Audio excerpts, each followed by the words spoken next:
Hello everyone, my name is Speed Alligators and welcome to another video, and today we will be talking about why we don't need a new Call of Duty every year and how it would benefit Activision and the developers to just wait a year. But before we get into that, make sure to subscribe to the channel to see more Call of Duty Black Ops Cold War content, and my goal before Christmas is to reach 300 subscribers, so let's hit that milestone.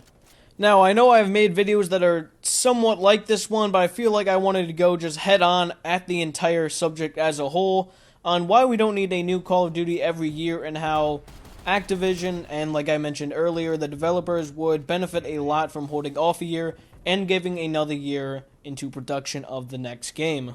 And also, I'm sure they could release something that would hold off people who, of course, Activision fanboys and Call of Duty fanboys as a whole who want a new Call of Duty every year and will not settle until they get that. But I'm sure Activision can release something they've had sitting there for years and people would be somewhat happy with it. Anyway, back on the subject matter, Call of Duty Black Ops Cold War has really showcased how the developmental cycle is very broken and it can really boil down to events like the coronavirus pandemic and also pressure from Activision themselves. I mean, think about Black Ops 4.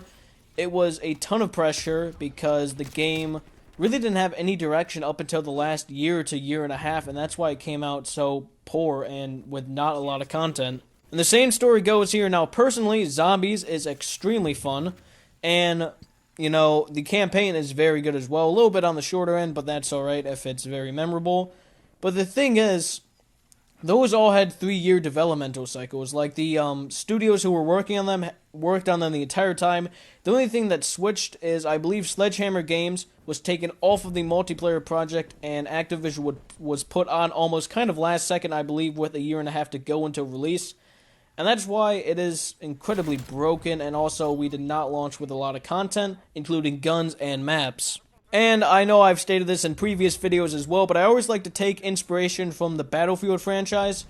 Think about it this way, Battlefield 1 had an extremely long developmental cycle, and it was years between Battlefield 4 and Battlefield 1, and if I'm not mistaken, they worked on a very reworked engine. I mean, the Battlefield 4 engine, which is very similar to what they use in Battlefield 1, but Battlefield 1 took it to a whole new level in terms of graphics.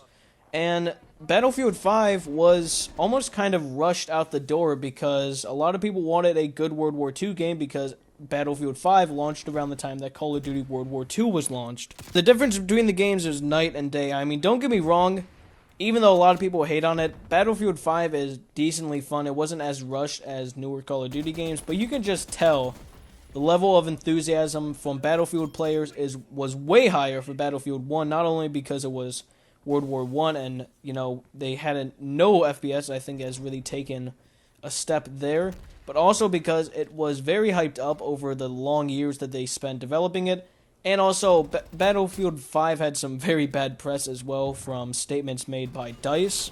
But Battlefield 5 was released way shorter than the difference between Battlefield 4 and Battlefield 1, and so not a lot of people liked it, especially with how great Battlefield 1 was. A lot of people just didn't feel like switching, and there are a lot of active servers to this day on Battlefield 1, even though the game is, I believe, 5 years old. So, to put that into perspective, I don't even know.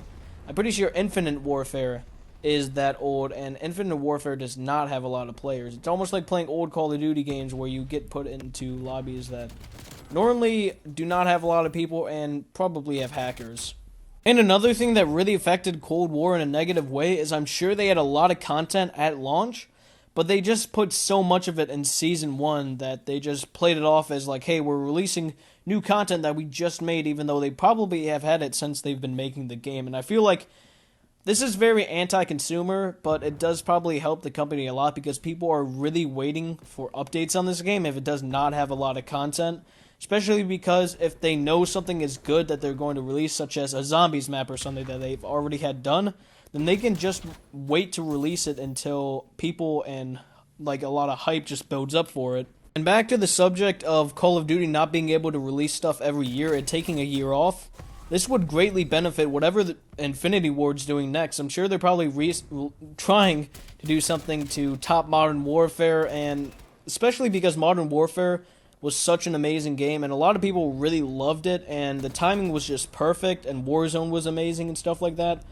But it's going to be very hard to top that, and I feel like an extra year of development would be very good, especially because I'm pretty sure if the Modern Warfare 2 campaign remaster had been sitting in Activision's vault for 2 years, imagine what else they have. They probably have a ton of stuff they could just release, or they could just keep updating Warzone and kind of pass that off as a new Call of Duty. But whatever they do, I'm excited to see, and hopefully it's better than what Cold War is as of right now. And with that, we will conclude the video. Make sure to like and subscribe and comment anything down below, such as what you thought of the video or future video ideas. And as always, I will see you all next time.